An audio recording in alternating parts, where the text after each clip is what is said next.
Hello, and welcome to Krama Chronicles, where we explore the painful truth that sometimes the ultimate act of love is walking away. This is my true story. After decades of working hard and never asking for anything, I thought my son would at least respect me. I never lived off him, never asked him for a single dollar. But one evening, at a family barbecue, he looked me dead in the eye and said, "Stop wasting my money." He said it loud enough for the neighbors to hear, and they turned away in silence. I stayed quiet that night. But the next morning, I made a decision that would change both our lives. I retired earlier than most men my age, not because I was forced to, and not because I had some grand plan to spend my golden years sailing or golfing.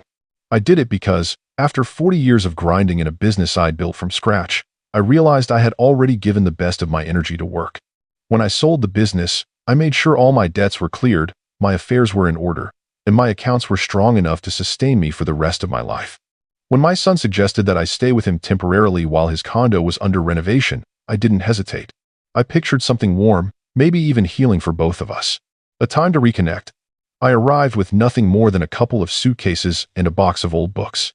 I didn't bring furniture or anything that would claim space. I intended to be light on his life, not weigh it down. From the first day, I made sure to pay for my own groceries. I didn't wait to be asked. I covered my share of the utilities without question. I kept my room neat, cleaned up after myself in the kitchen, but it didn't take long before I began to feel that I wasn't living with my son at all. I was occupying a space he had already decided didn't belong to me. I tried to convince myself it was simply the adjustment period. Maybe his sighs when I was in the living room were just from work stress. Maybe the way he avoided dinner with me was just his busy schedule. But the signs became harder to ignore. His tone shifted in small, almost invisible ways. Conversations were shorter, eye contact briefer. I would sit in the living room reading, and he would walk in, glance around like he was checking for damage, and leave without a word. Once, I made his favorite, roast chicken with lemon and rosemary. He came home, looked at it, and said, "You didn't have to make all that. I'm not hungry." He microwaved something from the freezer instead. That night, I ate alone, the chicken cooling on the table, until the skin lost its crisp. It wasn't outright hostility, it was indifference. The kind of slow, deliberate ignoring that tells you someone doesn't see you as worth the trouble. I began spending longer hours outside, walking through the park, sitting in the library, just to keep from being under his feet. I believed, hoped, that when his condo was finished, maybe he'd look back and realize it wasn't so bad having me there. But in quiet moments, I began to sense something I hadn't wanted to name. I wasn't a guest anymore. I wasn't family in his eyes. I was just an easy target, someone who wouldn't fight back. Someone who was still seen as using his space. Then came the small games. My coffee jar, always full, started running out faster than it should. My milk was the same. He was using it without asking. The house temperature became another game. At night, the thermostat was turned down so low that I could see my breath in the morning. This went on for weeks. It wasn't about saving money. It was about control. My favorite pan went missing for weeks, then came back scratched.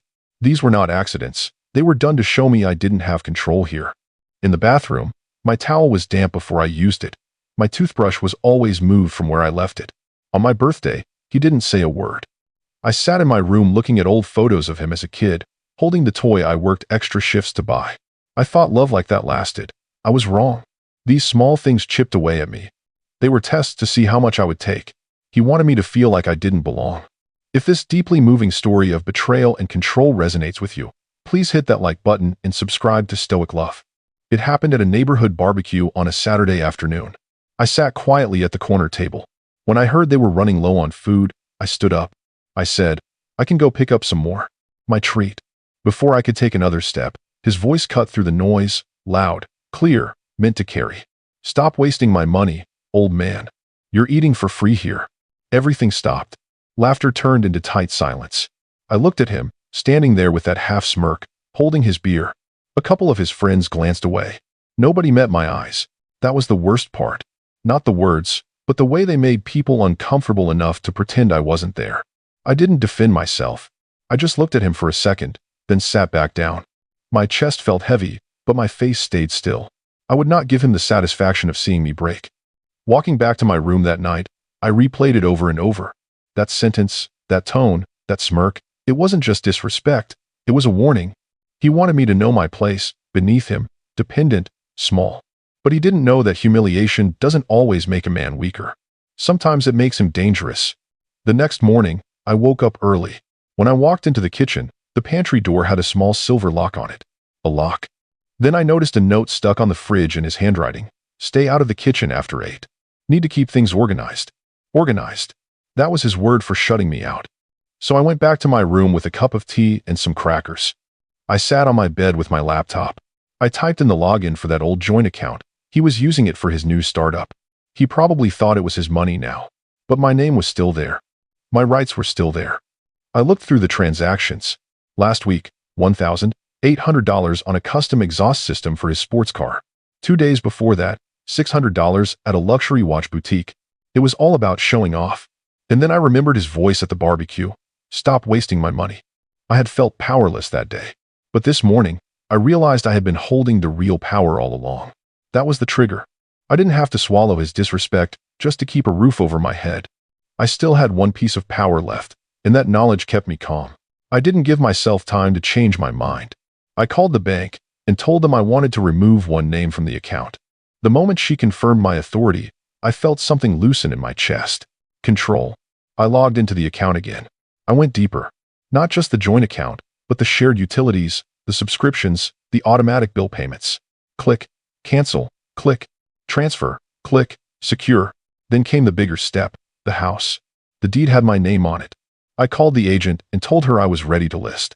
I didn't stop for lunch. The energy that moved through me was clean and focused. By mid-morning, I was pulling his boxes out from the garage. Clothes, electronics, framed pictures. I didn't fold neatly. I wanted them out of my space. I called the locksmith. The sound of the drill was loud, final, almost ceremonial. When he handed me the new keys, I left the originals in a small box by the door. I didn't send him a message. The locks would speak for themselves. The silence would say everything I didn't need to. When the boxes were done, I moved on to the smaller things. His favorite mug, gone. His razor from the bathroom, gone. His mail, stacked neatly but set aside so I could change the delivery address. Every drawer I opened felt lighter once it was cleared. Every room felt less like his territory and more like mine. If you appreciate the strategic depth of stories where silence beats noise, please leave a comment below and share your thoughts on the power of finality. I stood in the living room, hands on my hips, and thought about all the small humiliations, the way he'd joke in front of strangers that I wouldn't last a week on my own.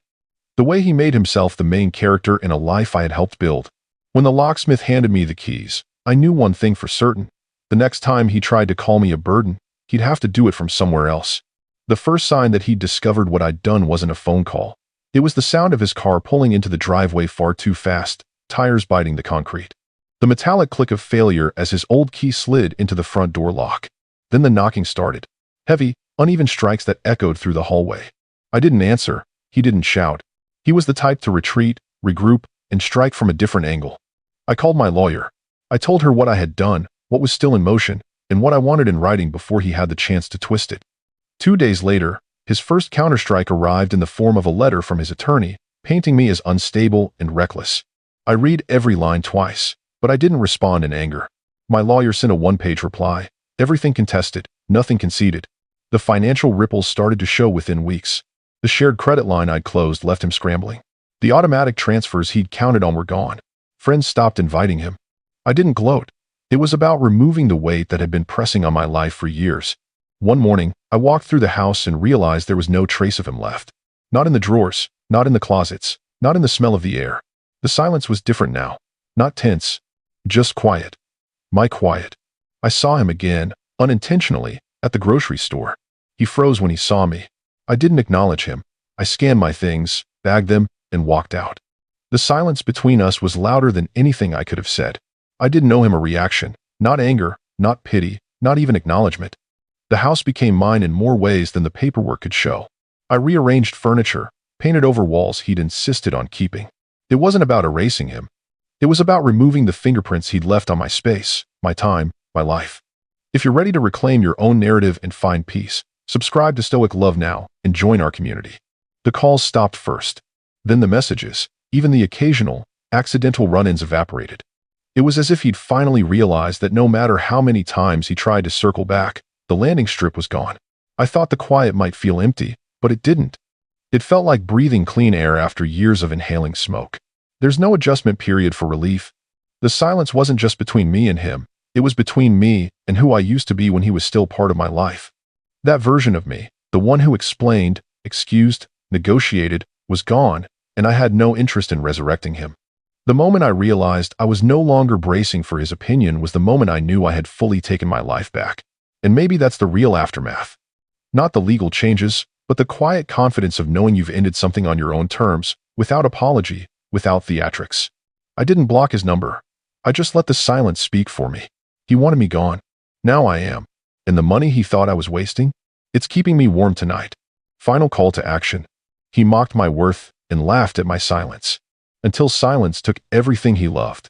Subscribe to Stoic Love now and join the community dedicated to healing and finding hope in the darkest stories.